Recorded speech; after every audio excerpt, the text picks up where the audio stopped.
ይዘኝበት እኔ አንድ ምክር መስጠት እችላለሁ ለነሱ ናፊ እየቀረጽሽ ነው ሶ ሁላችሁም ኦፍ ኮርስ አክተር መሆን ትፈልጋላችሁ ብዬ አስባለሁ ኦሬዲም ሆናችኋል አሁን ሶ አንድ ነገር ልነግራችሁ ፈልጋለሁ እንግዲህ ከሄኖክ ወንድሙ ጋር መስራት የፈለኩት እኔ ገና የ13 ነው 14 አመት ልጅ ያለው ነው እና በጣም ነው የምወደው ሄኒን በጣም ነው የማደንቀው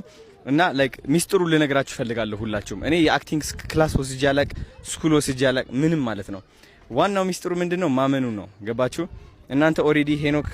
ያለበት ደረጃ እንዳላችሁ አምናችሁ መራመድ ይኖርባችኋል እምነታችሁ ነው እዚህ ደረጃ የሚያደርሳችሁ ሌላው ይሄ ትግስት ነው ሌላው በልምድ ይመጣል አሁን ዛሬ ያላችሁበት ቦታ ላይ እኔ ነበርኩ ብዙ ፊልሞች ላይ ኮረሶኛለሁ ብዙ የምታውቋቸው ትልልቅ ፊልሞች ላይ በጣም ብዙ ቻሌንጆችን አይቻለሁ ምናምን ይሄ አሁን የምትጠብቁት አሁን ፀሐይ የሚመታችሁ አሁን የሚሰለቻችሁ አሁን እንደ ከሌ በሆንኩኝ የምትሉት ነው ነገ ትልቅ ቦታ ላይ የሚያደርሳችሁ እመኑኝ